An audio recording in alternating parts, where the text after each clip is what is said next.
نحمده ونستعينه ونستغفره ونؤمن به ونتوكل عليه ونعوذ بالله من شرور أنفسنا ومن سيئات أعمالنا من يهده الله فلا مضل له ومن يضلل فلا هادي له وأشهد أن لا إله إلا الله وحده لا شريك له وأشهد أن محمدا عبده ورسوله أما بعد فإن خير الحديث كتاب الله وخير الهدي هدي محمد صلى الله عليه وسلم وشر الأمور محدثاتها وكل محدثة بدعة وكل بدعة ضلالة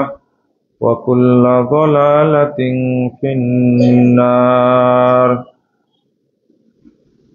فأعوذ بالله من الشيطان الرجيم يا أيها الذين آمنوا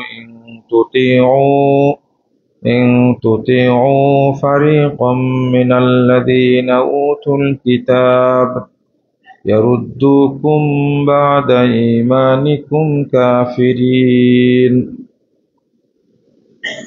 وقال صلى الله عليه وسلم إن الإيمان يخلف في جوف قلوبكم كما يخلق الثوب فاسأل الله أن يجدد إيمانكم في قلوبكم رواه الحاكم في المستدرك بإسناد صحيح وقال صلى الله عليه وسلم قال الله تبارك وتعالى أنا أغنى الشركاء عن الشرك من عمل عملا أشرك فيه غير معي تركته وشركه رواه مسلم সম্মানিত মুসল্লিবৃন্দ, ঈমানের নবায়ন এই বিষয়টি নিয়ে খুতবায় আলোচনা করব ইনশাআল্লাহ। ওমা তাওফীকি ইল্লা বিল্লাহ আলাইহি তাওয়াক্কালতু ওয়া ইলাইহি উনীব। মানুষের সবচেয়ে বড় সম্পদ হলো ঈমান, আর দুর্ভাগ্য হলো ঈমান আমরা চিনি না। ঈমান সম্পর্কে আমাদের জ্ঞান নাই, ইলম নাই। ঈমানের পরিচয় আমরা জানি না।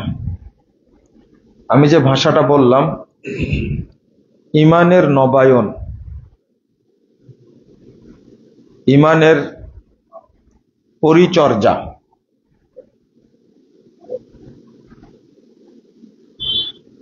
আমরা অনেক মানুষ আছি দেহ পবিত্র কিন্তু অন্তরটা অপবিত্র। যদি এমনটা হয় যে আমার দেহ পোশাক পবিত্র আর অন্তরটা অপবিত্র, তাহলে এই ব্যক্তির কোনো ইবাদত আল্লাহর কাছে কবুল হবে না। আমরা বর্তমান পারিপার্শ্বিক অবস্থা অনুযায়ী যদি উদাহরণ দেই তাহলে বোঝা যাবে আমাদের ভিতরে ঈমান এখনো আসেইনি, ঈমান ভিতরে ঢোকেইনি। আমরা আলোচনা করি বেশিরভাগ ঈমান নষ্টের কারণ, ঈমান নষ্টের কারণ, ঈমান ভঙ্গের কারণ। আর আমি বলি ঈমান থাকলেই তো ভাঙবে, তাই না? ঈমান আছে এটা আগে প্রমাণ করতে হবে, তারপরে ভাঙ্গার প্রসঙ্গ আসবে। আমি যতটুকু যাচাই করে দেখেছি যে আমাদের মধ্যে এখনো ঈমান আসেইনি।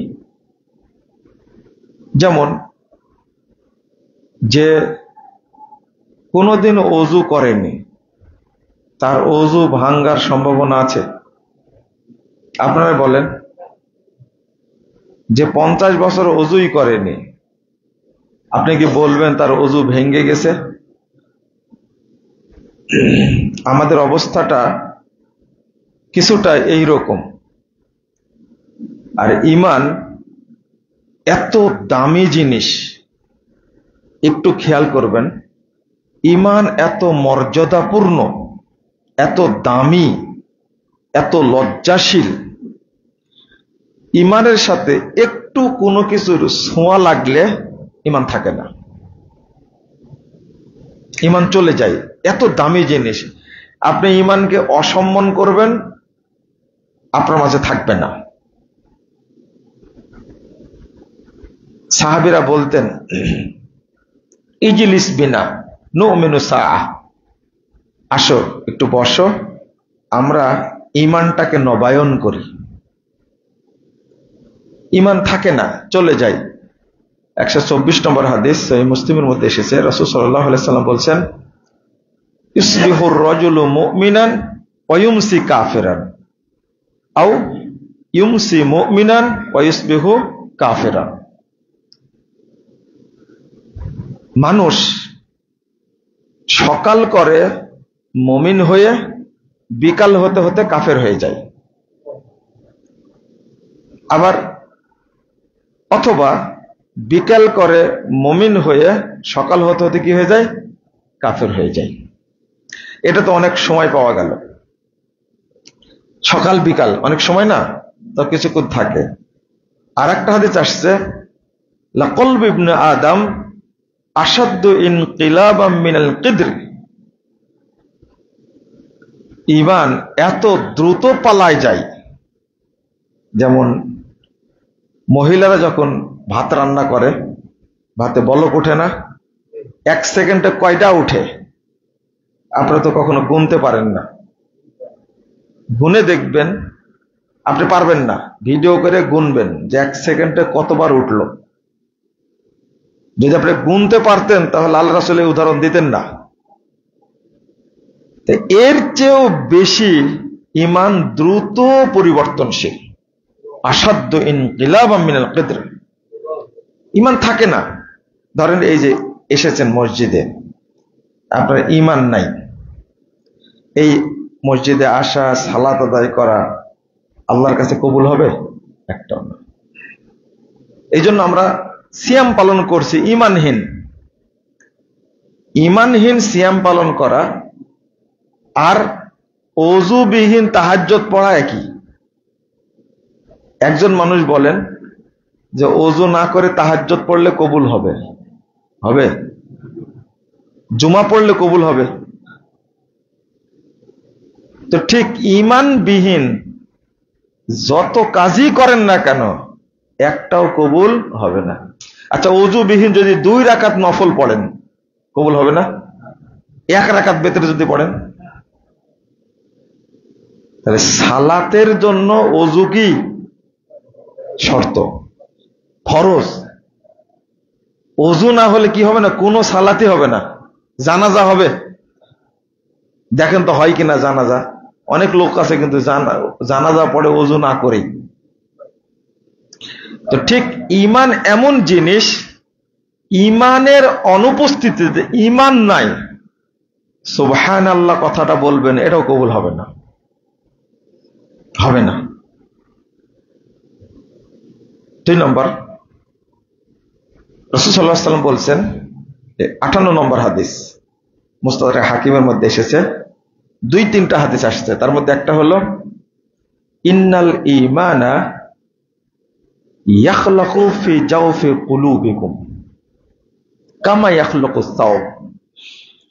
তোমাদের ঈমানটা যেটা হৃদয়ের মাঝখানে আছে, এটা জীর্ণ শীর্ণ নষ্ট হয়ে যায়, যেমন একটা কাপড় ময়লা হয়ে ছিঁড়ে নষ্ট হয়ে যায়, এরকম হয়ে যায়।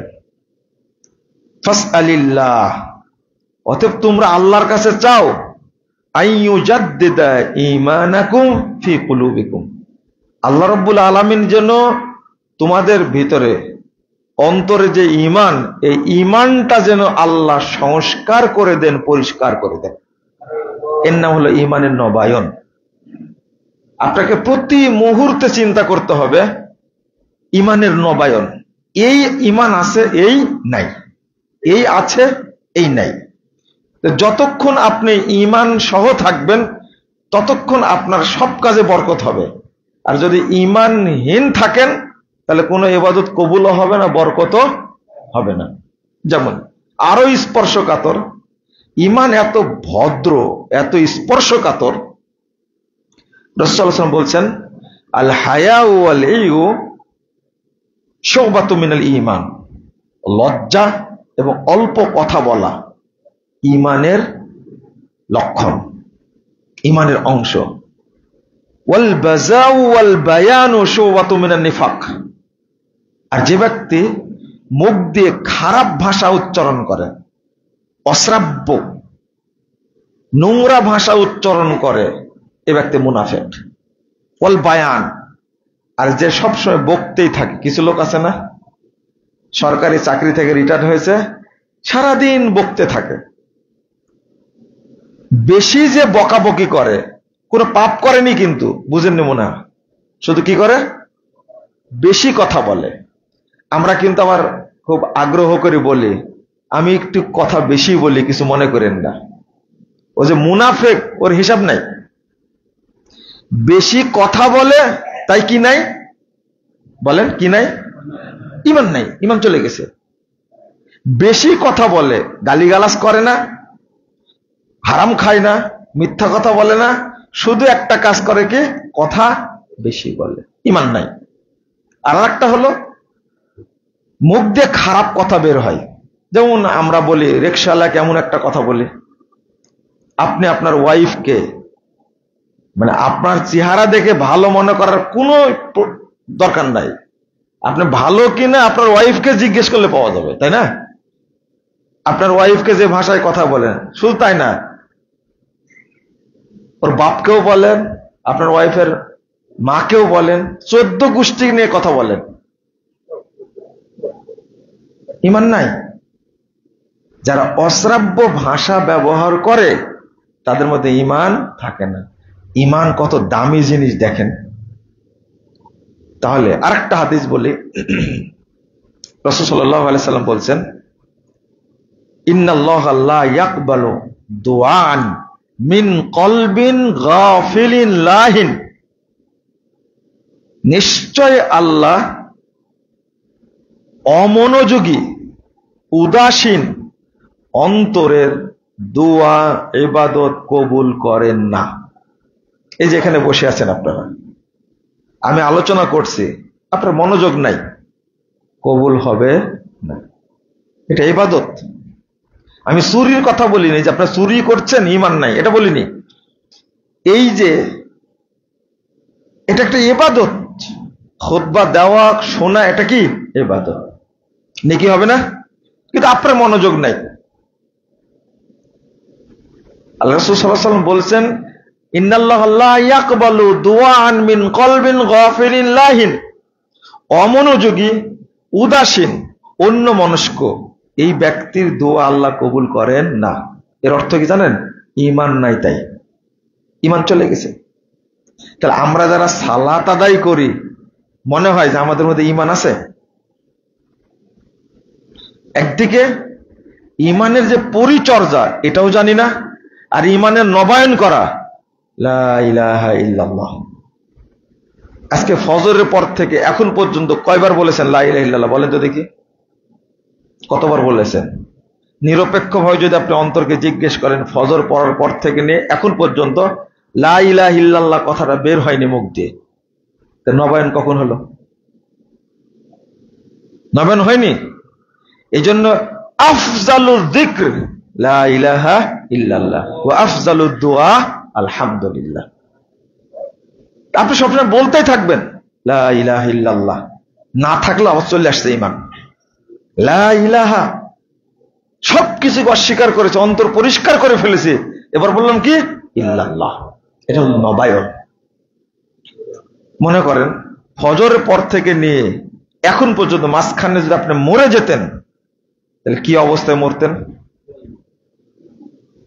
ওই যে মুহূর্তে মুহূর্তে ঈমান চলে যায় নাই। আর একটা জিনিস, একটা ছোট্ট বিষয় আপনাকে বুঝতে হবে, সেটা হলো রাসূল সাল্লাল্লাহু আলাইহি ওয়াসাল্লাম বলছেন, লাক্কিনু মাউতাকুম লা ইলাহা ইল্লাল্লাহ।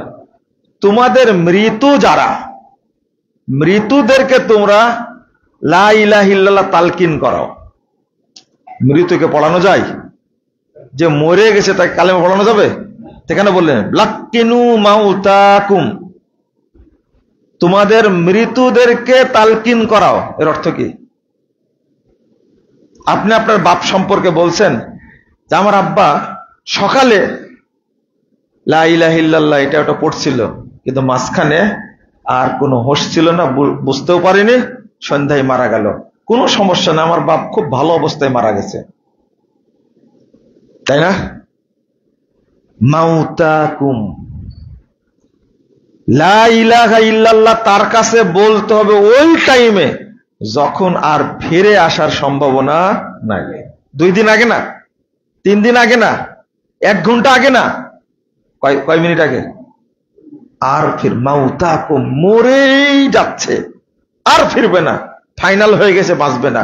এই টাইমের কারণে বলা হয়েছে মাউতাকুম, তোমাদের মৃত্যুদেরকে পড়াও, মৃত্যুদেরকে পড়াও লা ইলাহা ইল্লাল্লাহ, তালকিন করো। মনে হয় আপনাদের বোঝাতে পারছি না আমি, তাই না? মাউতাকুম বললেন কেন? মাউতাকুম বললেন কেন? তোমাদের মৃত্যুদেরকে পড়াও। আপনি মনে করছেন না এটাও একটা বুঝার ব্যাপার যে কালেমাটা পড়েই মারা গেছে, এখানে 5 মিনিট সময় নেয়নি, 1 মিনিট সময় নেয়নি, মানে ওই যে সেকেন্ডে সেকেন্ডে ঈমান চলে যায়, যে একবারে শেষ কথাটা হোক কি লা ইলাহা ইল্লাল্লাহ। এটা এখানে ওই 20 মিনিট 10 মিনিট গ্যাপ হবে, এটা যেন না হয়। আর একটা জিনিস, এখানে নোক্তাওয়ালা যে কোনো অক্ষর পড়তে ভারী লাগে। নোক্তাওয়ালা যে কোনো অক্ষর পড়তে, তা, বা, সা, জিম পড়তে কষ্ট হয়, ভারী অক্ষর বলা হয় নোক্তাওয়ালা অক্ষর। লা ইলাহা ইল্লাল্লাহর মধ্যে একটাও নোক্তাওয়ালা অক্ষর নাই, কিন্তু আছে? একটাও নাই। কেউ যদি কিছু বলতেও না পারে, শুধু তার লিসান, জিহ্বাটা যদি একটু ঘুরায়া বলতে পারে লা ইলাহা ইল্লাল্লাহ, জান্নাতে চলে যাবে ইনশাআল্লাহ। ঈমান নবায়ন করে ফেলেছে, ঈমান নবায়ন করে ফেলেছে। আরেকটা, এই যে আল্লাহর যে হিকমা, বান্দাকে আল্লাহ কিভাবে বাঁচাতে চাচ্ছেন, যে আমার বান্দা যেন বেঈমান হয়ে না মরে। এটা তো বুঝতে পারেননি আপনি, যে তাই তো লা ইলাহা ইল্লাল্লাহ এই অক্ষরগুলোতে একটা তো নুক্তা নাই, একটা তো নাই। আর একটা হলো, আপনারাই বলেন, রাসূল সাল্লাল্লাহু আলাইহি ওয়াসাল্লাম বলছেন যে মান তাওয়াদ্দাগা ওয়া আহসানাল উযুয়া, যে ওযু করলো এবং সুন্দরভাবে ওযু করলো এবং বলল ওয়া ইয়াকুল আশহাদু আল্লা ইলাহা ইল্লাল্লাহ ওয়া আশহাদু আন্না মুহাম্মাদান আবদুহু ওয়া রাসূলুহু, এই কথাটুকু যে বলল, সহিহ মুসলিমের হাদিস 234 নম্বর হাদিস, আল্লাহ রাসূল বলছেন ফুতিহাত লাহু আবওয়াবুল জান্নাতি সামানিয়া, তার জন্য জান্নাতের 8টি দরজা খুলে দেওয়া হবে। ইয়াদখুলু মিন আইয়াশা, যে দরজা দিয়ে ইচ্ছা সেই দরজাতে জান্নাতে ঢুকতে পারবে সে। একটু বুঝেন তো, এমন কোন হাদিস আছে যে 5 ওয়াক্ত সালাত যে ব্যক্তি আদায় করে আল্লাহ তার জন্য জান্নাতের 8টি দরজা খুলে দেবেন? শুনেছেন? ও তো নামাজ পড়েনি এখনো, কেবল কি করেছে? ওযু করেছে, তাই বলছেন কি জান্নাতের 8টি দরজা খুলে দেওয়া হবে। এক, কেউ যদি হজ করে, কবুল হজও যদি হয়, তার জন্য জান্নাতের 8টি দরজা খুলে দেওয়া হবে, এরকম হাদিস আছে? যদি সিয়াম পালন করে, তার জন্য 8টি দরজা খুলে দেওয়া হবে, এরকম কোন দলিল আছে? একটা দরজা আছে, কি? রাইয়ান। কিন্তু 8টি দরজার কথা তো বলা হয়নি। কিন্তু ওযুর পরে এই দোয়াটি পড়লে আল্লাহ তার জন্য 8টি দরজা খুলে দেবেন কেন? মূল কারণটা কি জানেন?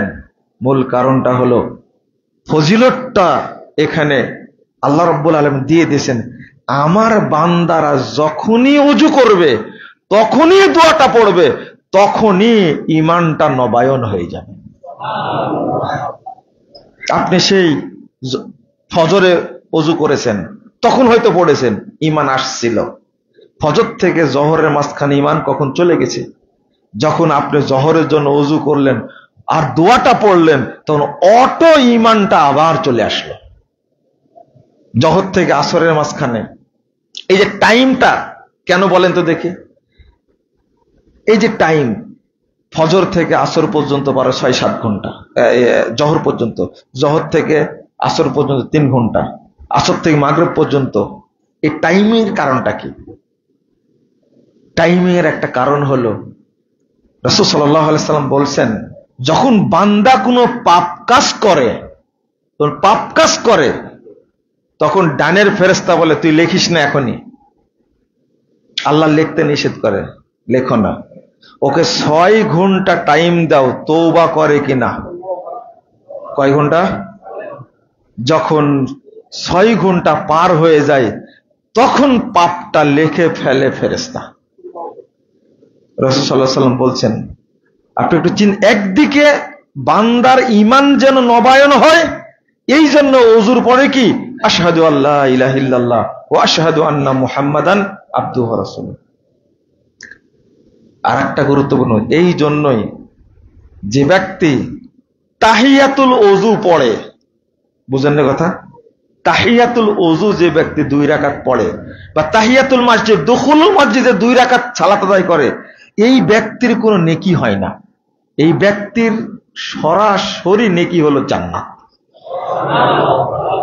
যে ব্যক্তি দুখুলুল মসজিদ 2 রাকাত পড়ে, আপনি জুমা পড়বেন, নেকি হবে। বুঝেননি কথা? জুমা পড়বেন, কি হবে? নেকি হবে। জোহর পড়বেন, নেকি হবে। আসর পড়বেন, নেকি হবে। কিন্তু বলা হয়নি যে জোহর পড়লে জান্নাত পাবে। কিন্তু দুখুলুল মসজিদ যদি কেউ পড়ে, তাহলে নেকি হয় না। ওযু করার পরে 2 রাকাত যে পড়ে, এ নেকি হয় না।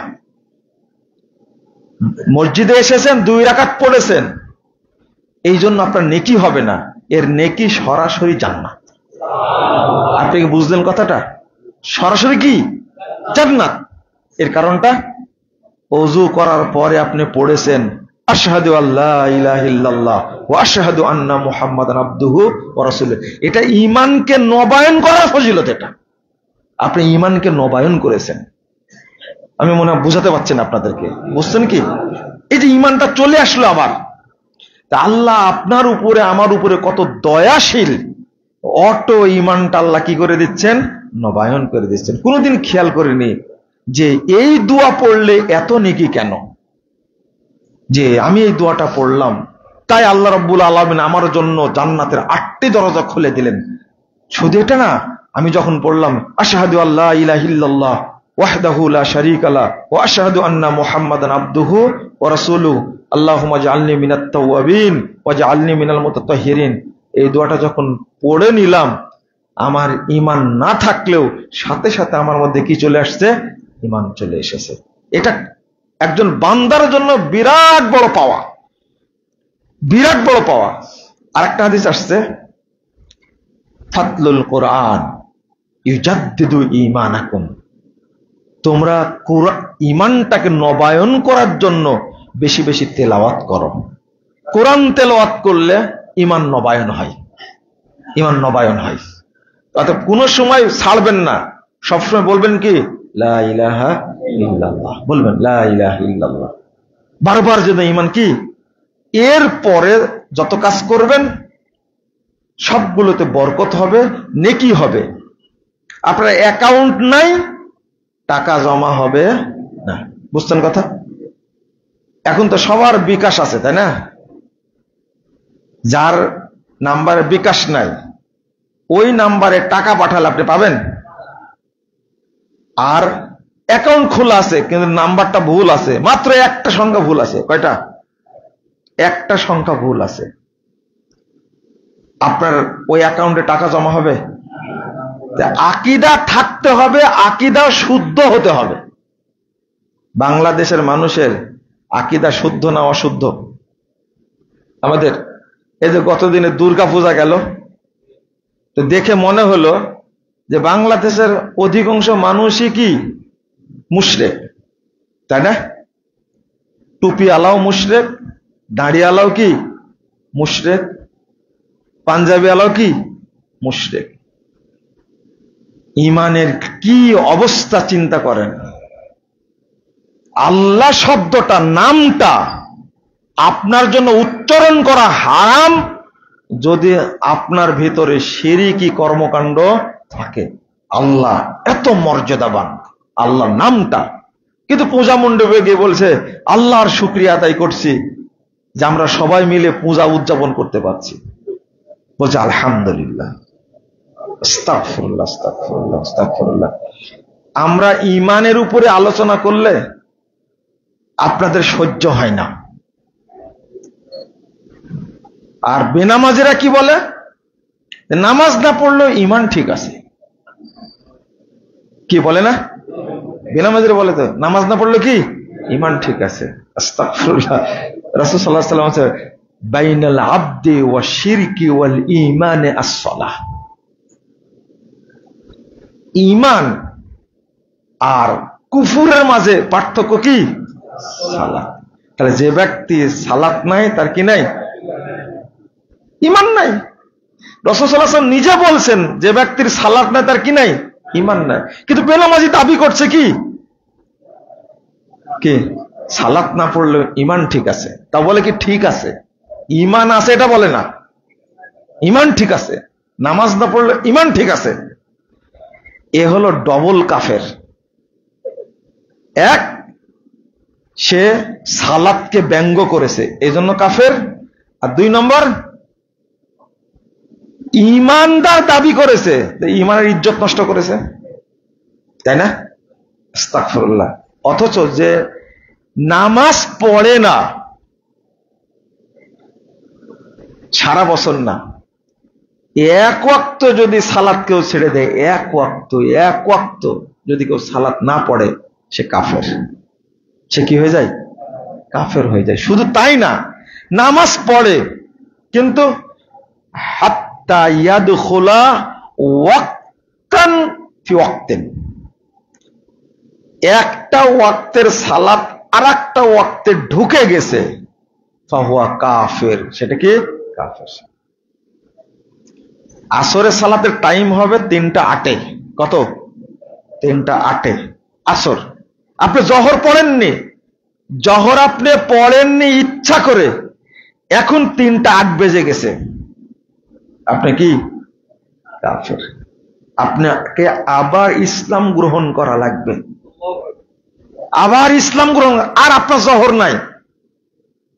এখন যদি আসর পড়তে চান, ইসলাম গ্রহণ করে তারপরে আপনি আসর পড়বেন, জহর আর নাই। লা হাওলা ওয়ালা কুওয়াতা ইল্লা বিল্লাহ।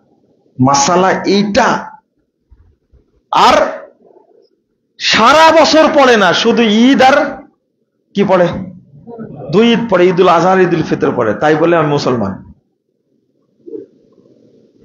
আর জুমার সালাত পড়ে, শুধু জুমা পড়ে, সারা সপ্তাহ পড়ে না, ও নাকি মুসলমান, তাই না? এই লোকের জানাজা দেওয়া যাবে না। জানাজা তো পরে, ওকে গোসল করানো হারাম। কোন ব্যক্তি গোসল দিতে পারবে না, আপনার বাপ হলেও, আপনার মা হলেও ওকে গোসল দেওয়া যাবে না। ঈমান অত সহজ না। যার সালাত নাই তার কি নাই? এটা মূলনীতি বললাম, বুঝেননি তাই না? এটা মূলনীতি। যার সালাত নাই তার কি নাই? ঈমান নাই। তো ওই লোকটাকে আপনি গোসল করবেন কি করে? এক, ভালো করে মনে রাখবেন, গোসল নাই, ওকে কাফন পরানো যাবে না। 3, ওকে গোরস্থানে কবর দেওয়া যাবে না। আপনি বলবেন তাহলে কি করব? যেভাবে মরেছে ওইভাবেই, ওই দূরে আশেপাশের জঙ্গল, আপনারা কি বলেন জানি না, এই যে পাগার সিস্টেম আছে না, এরকম জায়গায় গিয়ে ওকে পুঁতে দিতে হবে, মাটি সমান করে দিতে হবে, কেউ যেন বুঝতে না পারে এখানে কবর আছে। কারণ কবর থাকলে কি হবে? আপনি একজন মুসলিম ব্যক্তি যাচ্ছেন, যাওয়ার সময় বলবেন আসসালামু আলা আহলি দিয়ারে মিনাল মুমিনিনা ওয়াল মুসলিমিন, পড়বেন না?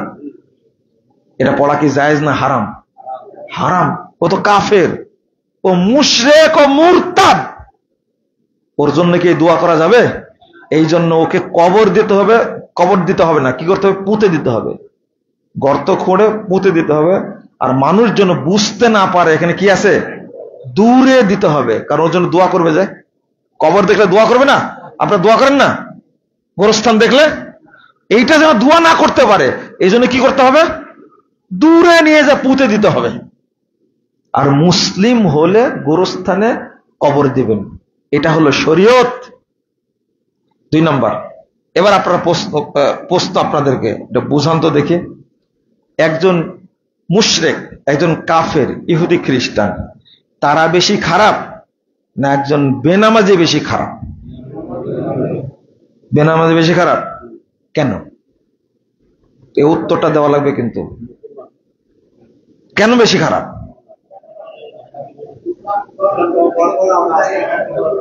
এ উত্তর হলো না, উত্তরটা কানে রাখেন। ইহুদি খ্রিস্টান মুশরিক কাফের তাদেরকে হত্যা করা কি ফরজ? ফরজ না। একজন মুশরিক পূজা করছে, করুক, তার অধিকার আছে, কিন্তু বেনামাজিকে হত্যা করা কি ফরজ। মুসলিম সরকার থেকে হত্যা করা কি ফরজ। এ হলো মুরতাদ। এ কি? মুরতাদ। সালাত ছেড়ে দিয়েছে, কি হয়ে গেছে? মুরতাদ হয়ে গেছে। কিন্তু ইহুদি খ্রিস্টান কি মুরতাদ না, অরিজিনাল কাফের। কিন্তু এই বেনামাজি নামাজ না পড়ে ও মুরতাদ হয়ে গেছে, এই জন্য মুসলিম সরকারের উপরে ফরজ হলো ওকে হত্যা করা। কোন কোন ইমাম বলছে 3 দিন টাইম দিতে হবে। মজার ব্যাপার কি জানেন? যারা বেনামাজি তাদেরকে হত্যা করতে হবে, এ ব্যাপারে আলেমদের মাঝে, ইমামদের মাঝে, সাহাবীদের মাঝে কোনো ইখতিলাফ নাই, কোনো ইখতিলাফ নাই। ইখতিলাফ কি বিষয় আছে জানেন? ইখতিলাফ হলো হত্যার পরে ওর জানাজা হবে কি হবে না, এই নিয়ে ইখতিলাফ আছে, কিন্তু হত্যা করতে হবে আগে। বুঝলেন না মনে হয় কথাটা? বেনামাজিকে হত্যা করতে হবে এটা ফরজ, এখানে কোনো ইখতিলাফ নাই। ইখতিলাফ শুধু কি, হজ যেহেতু জারি হয়ে গেছে, এখন ওকে জানাজা পড়া হবে কি হবে না। যারা পাকাপুক্ত ইমাম তারা বলছেন ওর কি জানাজা যাবে না। আর এক শ্রেণীর আলেম বলছেন যেহেতু হাত কার্যকর হয়ে গেছে সুতরাং জানাজা করা যেতে পারে। প্রথম শ্রেণীর আলেমগণ বলছেন না, ও কাফের, হজ জারি করলেও ও এখনো মুসলিম হতে পারেনি। কারণ কি? ওর ঈমান ছিল না। কি কারণে? কি কারণে? সালাত পড়েনি তাই। তাহলে ইহুদি খ্রিস্টান কাফের মুশরিকের চেয়ে খারাপ বেনামাজিরা কেন? কি বললাম? উত্তর দিলাম না? না না না, তারা মুরতাদ। তারা কি? মুরতাদ। এই মাসালা না বুঝার কারণেই তো সমস্যা, আমরা সালাত পড়ি না। সালাত আপনাকে পড়তেই হবে, পড়তেই হবে, বিকল্প কোনো পথ নাই। রাসূল সাল্লাল্লাহু আলাইহি ওয়াসাল্লাম বলেছেন, লা তাতরুকুস সালাতা মুতাআম্মিদিন, তোমরা ইচ্ছা করে সালাত ছেড়ে দিও না। ফা ইন্নাহু মান তারাকাস সালাহ মুতাআম্মিদান খারাজা মিনাল মিল্লাহ, যে ব্যক্তি সালাত ছেড়ে দিল সে ইসলাম থেকে বেরিয়ে গেল, সে মুরতাদ হয়ে গেল। এই যে সে মুরতাদ হয়ে গেল, সে মুরতাদ। যদি অবস্থা এইরকম হয়, আরেকটা হাদিস শোনেন, রাসূলুল্লাহ সাল্লাল্লাহু আলাইহি ওয়াসাল্লাম বলছেন, আগে বলি কোরআন আয়াতটা বলে, ইয়া আইয়ুহাল্লাযীনা আমানু ইন তুতিউ ফারীকাম মিনাল্লাযীনা উতুল কিতাব ইয়ারুদ্দুকুম বা'দা ঈমানিকুম কাফিরিন। আল্লাহ বলছেন 100 নম্বর আয়াত সূরা আল ইমরান, তোমরা যদি তাদের আনুগত্য করো যাদেরকে কিতাব দেওয়া হয়েছিল, ইহুদি খ্রিস্টান কাফেরদের, তাহলে কি করবে? ইয়ারুদ্দুকুম বা'দা ঈমানিকুম কাফিরিন, তাহলে তারা তোমাদেরকে ঈমান থেকে বের করে কাফের বানায় দেবে। এই যে আমরা যে আজকে মুশরিকদের সাথে মিলে যাচ্ছি, খ্রিস্টানদের সাথে ইহুদিদের সাথে মিলে যাচ্ছি, উদ্দেশ্য কি? তারা আমাদেরকে কি বানাবে? কাফের। ইয়ারুদ্দুকুম বা'দা ঈমানিকুম কাফিরিন, তারা তোমাদেরকে কাফের বানাবে। আজকে আমরা আপোষ করছি কেন? মিশ্রিত করলে হিংসা আর ঈমান এক জায়গায় হয় না, কৃপণতা আর ঈমান এক জায়গায় হয় না। আমি বক বক করে কথা বললে তাই ঈমান থাকে না, আমি মুখ দিয়ে খারাপ ভাষা ব্যবহার করলে তাই ঈমান থাকে না, আমি যদি বেহায়া হই, আমার মধ্যে যদি লজ্জা না থাকে, তাহলে কি থাকে না? ঈমান থাকে না। তাহলে কি ইহুদি খ্রিস্টানদের সাথে একাকার হয়ে গেলে, মুশরিকদের সাথে একাকার হয়ে গেলে ঈমান থাকে? ওমর রাদিয়াল্লাহু বলছেন, লা তাদখুলু ফি কানাইসিহিম তানজিলু আলাইহিমুস সাখতা, তোমরা কখনো মুশরিকদের উপাসনালয়ে প্রবেশ করো না, কারণ আল্লাহর পক্ষ থেকে ওই জায়গাতে অবিরতভাবে গজব নাজিল হয়।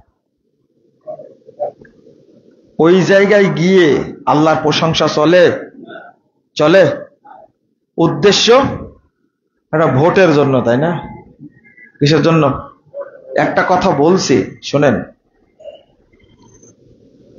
আপনাকে যদি শর্ত দেওয়া হয়, হয় বাংলাদেশে থাকবা, না হলে ঈমান ত্যাগ করবা, কোনটা? ঈমান নিয়ে বাংলাদেশে থাকা যাবে না, আপনি কি করবেন? উত্তর দেন। বাংলাদেশে থাকবেন না ঈমান রাখবেন, কোনটা? বাংলাদেশে থাকবেন, তাই না? হ্যাঁ, দেশের জন্য কি ঈমান ত্যাগ করা যায়? হ্যাঁ, যদি আপনাকে ফাঁসি দেওয়া হবে, আপনি কি দেওয়া হবে? ফাঁসি দেওয়া হবে, তুমি ঈমান ত্যাগ করো, তাহলে ফাঁসি দেওয়া হবে না, কি করবেন? রাজনীতি।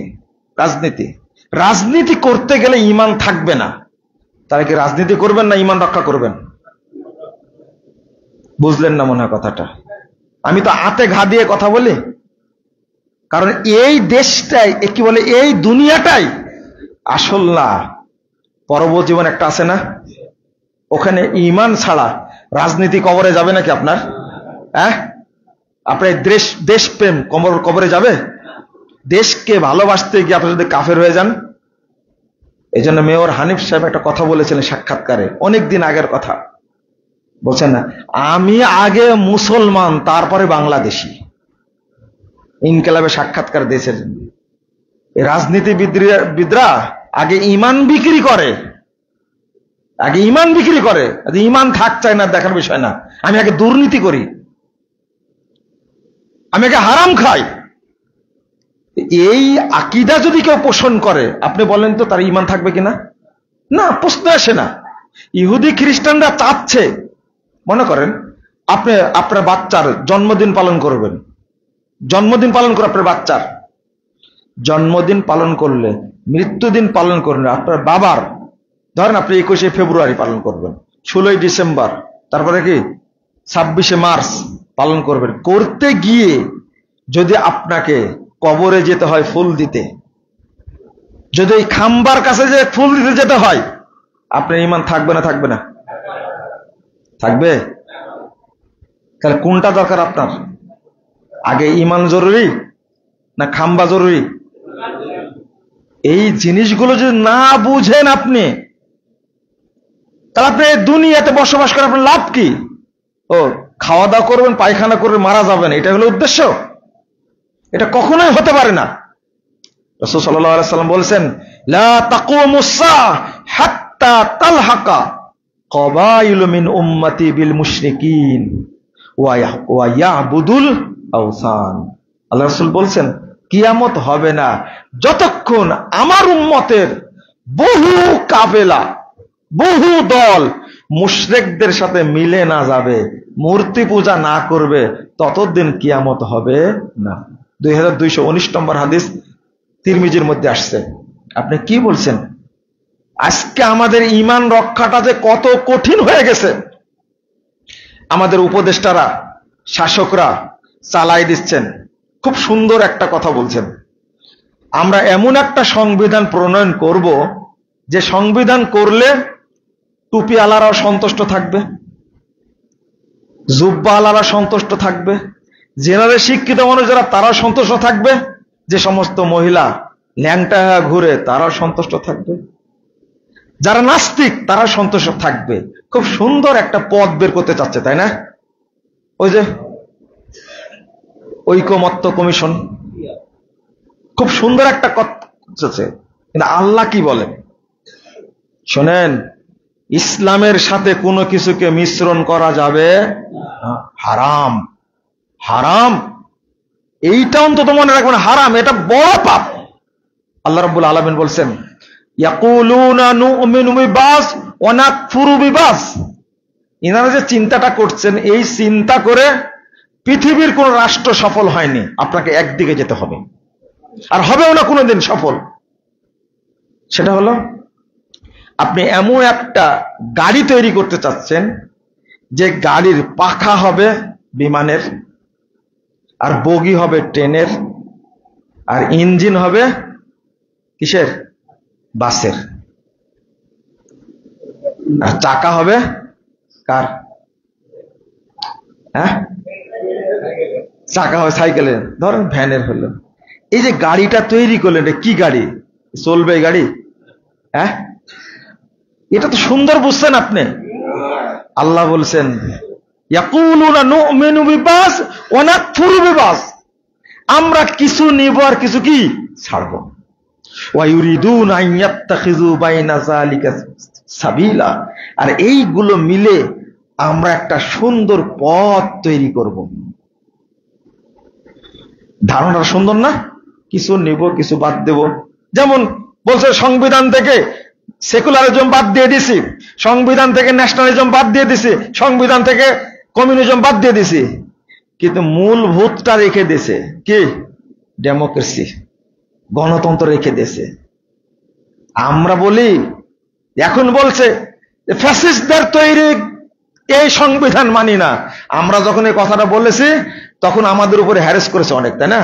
থানায় ডেকে নিয়ে গেছে, বসা রাখছে 5 ঘন্টা। কেন বললেন এটা? আরে বেটা, সে সংবিধানের মধ্যে মিথ্যা কথা লেখা আছে, কুফুরি কথা লেখা আছে, আমি সংবিধানের পক্ষে বলবো কেন?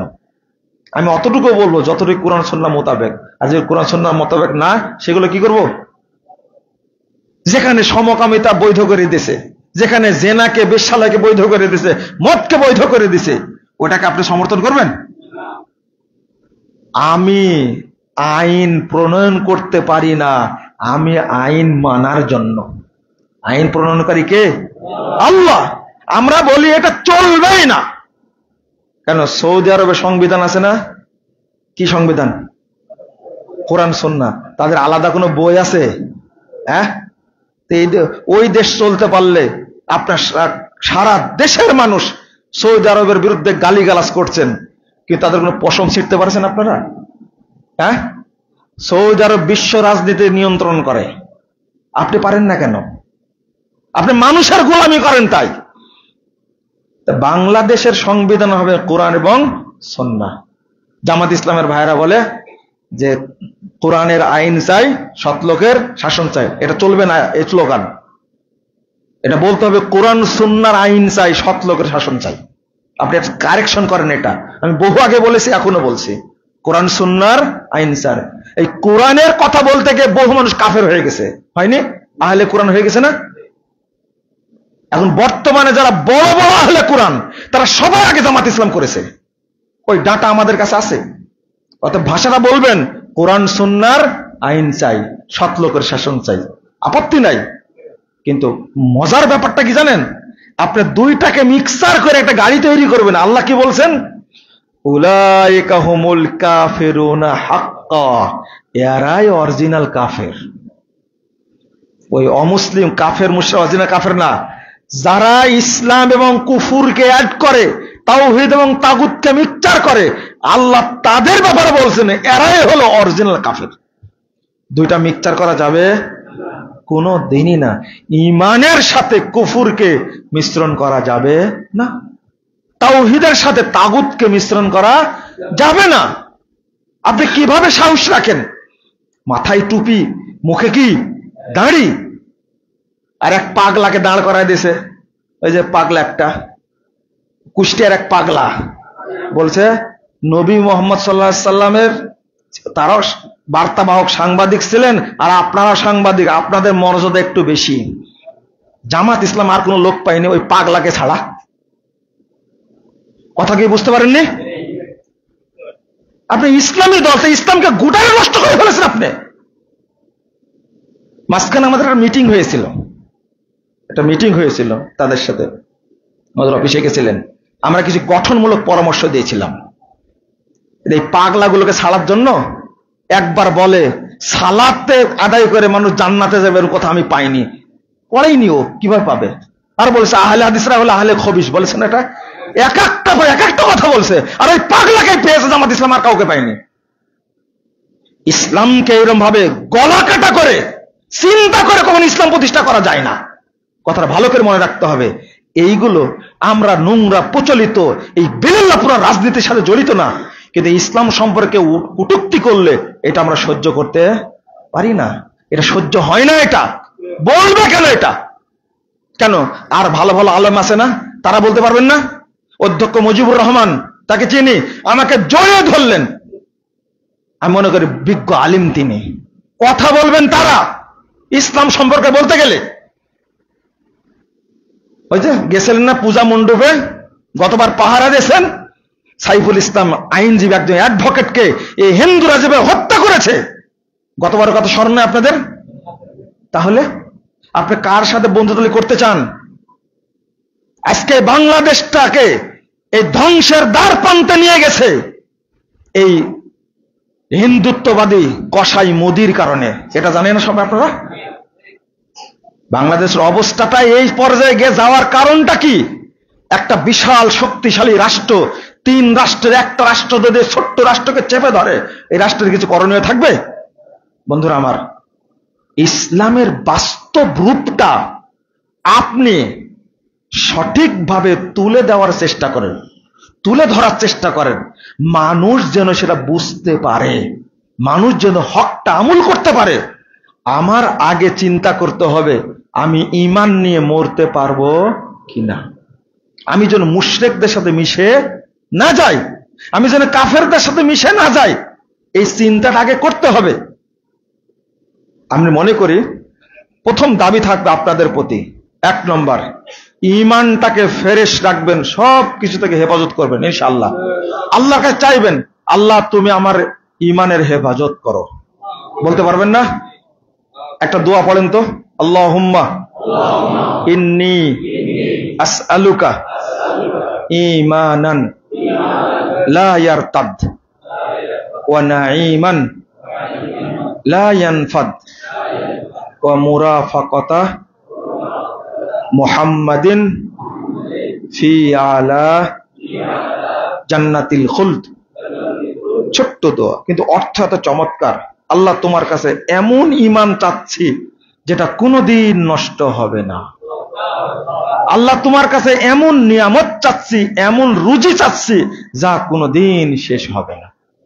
আর আমি তোমার কাছে চাচ্ছি মুহাম্মদ সাল্লাল্লাহু আলাইহি সাল্লাম জান্নাতে যে উচ্চ জায়গায় থাকবে তার সাথে আমাকে জান্নাতে থাকার ব্যবস্থা করে দাও। সুন্দর দোয়া না?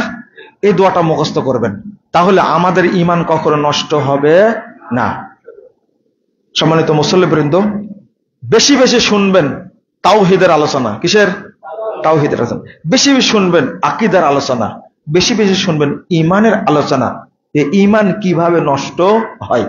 শেষ কথা বলে শেষ করে দিই, সেটা হলো, মনে করেন একটা উদাহরণ, আপনার দেহে তাবিজ আছে, এখন বয়স 70 বছর। আচ্ছা বলেন তো, আপনার কোনো আমল কবুল হয়েছে কিনা? কেন কবুল হয়নি?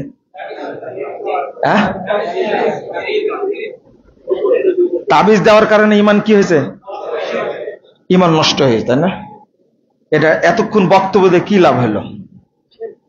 তাবিজ দেওয়ার কারণে ইমান নষ্ট হয়ে গেছে, ইমান চলে গেছে। ইমান কি ছিল? তো নষ্ট হলে কি করে? ওয়াজ এতক্ষণ যেটা করলাম উল্টা হয়ে গেল এখানে। 70 বছর বয়সে যার দেহে তাবিজ আছে তার ভিতরে কোনোদিন ইমান ঢোকেই নেই। মনে করেন আমার দেহে তাবিজ দেয়, কিন্তু আমার বিশ্বাস আছে যে তাবিজ দিলে দাঁতের ব্যথা ভালো হয়ে যায়। আপনি বলেন তো আমার ইমান আছে কিনা? ঢুকেছে কোনোদিন? না, এই বিশ্বাসটা অপবিত্র বিশ্বাস, ঢুকেনি। 80 বছর বয়সে বাপ মারা গেছে, গোসল দিতে গিয়ে দেখছেন তাবিজ। বলেন তো এ লোক কি ইমান হারা মারা গেছে, কোনোদিন ইমান ভিতরে ঢুকে নাই। 10 বার হজ করেছে, 15 বার উমরা করেছে, এরপরও সে কি মুশরিক, এরপরে সে কি মুশরিক অবস্থায় মারা গেছে। এর নাম হলো ইমান। যদি কারো বিশ্বাসে ত্রুটি থাকে তাহলে বাড়ির উপর দিয়ে ইমান যাবে না, কথাটা মনে রাখবেন। ইমান এই রকম জিনিস। কত শিরকি বিশ্বাস আমরা লালন করি। আপনাদের মা বোনদের মধ্যে বিশ্বাস আছে জোড়া কলা খালে কি ডবল বাচ্চা হয়, আর যার বাচ্চা হচ্ছে না তাকে আপনার জয়পুর হাটে সব জোড়া কলা খাওয়ান দেখা হয় কিনা দেখেন তো। যার বিশ্বাস এটা আছে, বলেন তার ভিতরে ইমান ঢুকেছিল? না না না, ইমান ঢুকেনি এখন পর্যন্ত। এর নামে ইমান। জাযাকুমুল্লাহ খায়রান ওয়া বারাকাল্লাহু ফিকুম। আল্লাহ যেন আমাদেরকে মৃত্যু পর্যন্ত সহি ইমানের উপরে রাখেন, আমিন। আল্লাহ যেন আমাদেরকে ইমানদার করে বিদায় নেন, আমিন। আল্লাহ যেন আমাদেরকে জান্নাতুল ফেরদাউসের মেহমান হিসাবে কবুল করে নেন, আমিন। বারাকাল্লাহু ফিকুম ওয়া জাযাকুমুল্লাহ খায়রান।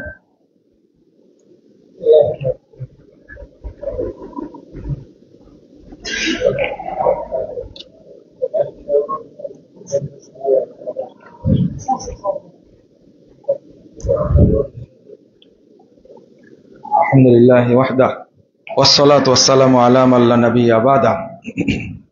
সম্মানিত মুসল্লিবৃন্দ, আসলে আপনাদের এই গ্রাম সম্পর্কে পরিচিত ছিল জামালপুর, কিন্তু জানতাম না যে এই এলাকায় আহলে হাদিস আছে, প্রচুর আহলে হাদিস। এবং পাশাপাশি আরেকটা বিষয়, এখানে আল্লামা আব্দুল্লাহ আল কাফি আল কুরাইশি রাহিমাহুল্লাহ এলাকায় দাওয়াতি কাজ করেছেন, জানা ছিল না। আপনাদেরকে সালাম জানিয়েছেন সদ্য নবনির্বাচিত বাংলাদেশ জমিয়ত আহলে হাদিসের সভাপতি বিজ্ঞ আলেমে দ্বীন অধ্যাপক ডক্টর আব্দুল্লাহ ফারুক সালাফি। এমনি উনি তো আপনাদের প্রিয় মানুষ, তাই না? জয়পুরহাটে ছিলেন, আপনাদের সালাম জানিয়েছেন এবং আপনাদের কাছে দোয়া চেয়েছেন, দোয়া করবেন। আমি একটা দাবি করি আপনাদের কাছে, আপনারা যেখানে থাকবেন ঐক্যবদ্ধ থাকবেন ইনশাআল্লাহ। আহলুল হাদিস হিসাবে আমরা কি থাকবো? ঐক্যবদ্ধ থাকবো ইনশাআল্লাহ। এটা নসিহত থাকলো। আমরা এই ঐক্যবদ্ধ হয়েই জান্নাতে যেতে চাই।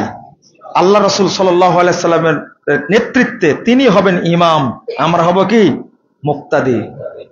তিনি হবেন ইমাম, আমরা কি মুক্তাদি। আমরা তার সাথে জান্নাতে থাকতে চাই। আল্লাহ যেন আমাদের কবুল করেন, আমিন। আল্লাহুম্মা সাল্লি আলা মুহাম্মাদ ওয়া আলা আলি মুহাম্মাদ কামা সাল্লাইতা আলা ইব্রাহিম ওয়া আলা আলি ইব্রাহিম ইন্নাকা হামিদুম মাজিদ। আল্লাহুম্মা বারিক আলা মুহাম্মাদ ওয়া আলা আলি মুহাম্মাদ কামা বারাকতা আলা ইব্রাহিম ওয়া আলা আলি ইব্রাহিম ইন্নাকা হামিদুম মাজিদ। আল্লাহুম্মা ইগফির লানা ওয়া লিল মুমিনিনা ওয়াল মুমিনাত ওয়াল মুসলিমিনা ওয়াল মুসলিমাত ওয়াল আহইয়াই মিনহুম ওয়াল আমওয়াত। আল্লাহুম্মা আনসুর মান নাসারা দীনা মুহাম্মাদিন সাল্লাল্লাহু আলাইহি ওয়াসাল্লাম ওয়াজআলনা মিনহুম ওয়াখযুল মান খাযালা দীনা মুহাম্মাদিন সাল্লাল্লাহু আলাইহি ওয়াসাল্লাম ওয়া লা তাতাব্বা মিনহুম। اللهم اعز الاسلام والمسلمين، اللهم اعز الاسلام والمسلمين، اللهم انجِ المستضعفين من المؤمنين في كل مكان، اللهم انصر اخواننا المسلمين في فلسطين وكشمير وسوريا، اللهم انصر اخواننا المسلمين في فلسطين وكشمير وسوريا، اللهم احفظ المجاهدين والمرابطين في كل مكان، اللهم احفظ المسجد الاقصى يا رب العالمين، اللهم احفظ المسجد الاقصى يا رب العالمين، اللهم عن الكفرة والفجرة والمبتدعة واليهود والنصارى والمشركين، اللهم عن الكفرة والفجرة والمبتدة واليهود والنصارى والمشركين اللهم شكك شملهم ومزق جمعهم وخرب بنيانهم ودمر ديارهم وأنزل بهم بأسك الذي لا ترده عن القوم المجرمين اللهم اشدد وطأتك على اليهود والنصارى والمشركين اللهم اشدد وطأتك على اليهود والنصارى والمشركين اللهم دمرهم تدميرا اللهم دمرهم تدميرا يا قوي يا عزيز اللهم إنا نستعينك ونستغفرك ونتوب إليك ونثني عليك الخير اللهم إياك نعبد ولك نصلي نرجو رحمتك ونخشى عذابك إن عذابك الجد بالكافرين ملحق ربنا آتنا في الدنيا حسنة وفي الآخرة حسنة وقنا عذاب النار ربنا فاغفر لنا ذنوبنا وكفر عنا سيئاتنا وتوفنا مع الأبرار ربنا تقبل منا إنك أنت السميع العليم وتب علينا إنك أنت التواب الرحيم وصلى الله على النبي